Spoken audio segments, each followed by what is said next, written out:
నమస్కారం ACT9 news కు స్వాగతం.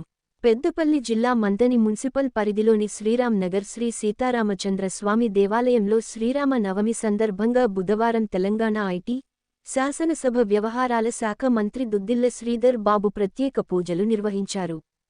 అనంతరం మంత్రి మాట్లాడుతూ రాముల వారి ఆశీస్సులతో ప్రజలందరూ బాగుండాలని, ఆయురారోగ్యాలతో, సుఖ సంతోషాలతో ఉండాలని ఆ భగవంతుని ప్రార్థించినట్లు ఆయన తెలిపారు. సకాలంలో సమృద్ధిగా వర్షాలు కురవాలని, వచ్చే ఖరీఫ్లో రైతులకు ఎక్కడా ఇబ్బంది రాకుండా స్వామివారి ఆశీర్వాదం ఉండాలని కోరుకున్నట్లు తెలిపారు. గత ప్రభుత్వంలో లాగా తరుగు పేరిట రైతులను మోసం చేయకుండా ధాన్యం కొనుగోలు చేసే విధంగా అధికారులను ఆదేశించినట్లు తెలిపారు. 2-3 రోజుల్లో కనీస మద్దతు ధరతో ధాన్యం కొనుగోలు చేస్తామని, రైతులకు న్యాయం జరిగే విధంగా చూస్తామని హామీ ఇచ్చారు. ఈ కార్యక్రమంలో మండల కాంగ్రెస్ నాయకులు, ప్రజాప్రతినిధులు, భక్తులు, ప్రజలు పాల్గొన్నారు.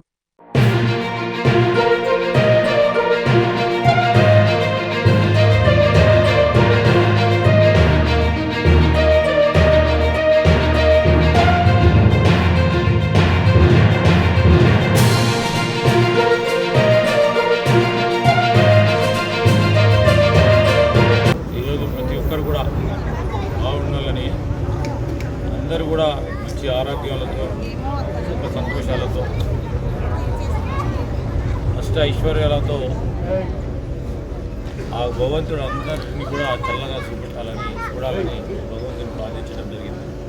ఆ సందర్భంలోనే ఈరోజు ఇక్కడ కూడా రావడం, దేవుని ఆశీస్సులు తీసుకోవడం, మరి శ్రీరామ్ నగర్కి సంబంధించిన ఈ ప్రముఖమైన సీతారామచంద్ర స్వామి ఆలయానికి పూజలు నిర్వహించిన ఈ ప్రాంతవాసులు, అదేవిధంగా రైతులకు సంబంధించి రాబోయే కాలంలో కూడా వారి వ్యవసాయ పంటలకు సంబంధించి కూడా మంచి వర్షాలు పడాలని, వచ్చే ఖరీఫ్కు సంబంధించిన రైతు సోదరుడికి ఎక్కడ ఇబ్బంది రాకుండా మంచి పంటతో ఆ రైతును ఆశీర్వాదం ఇవ్వాలని భగవంతుడు ప్రార్థిస్తుంది.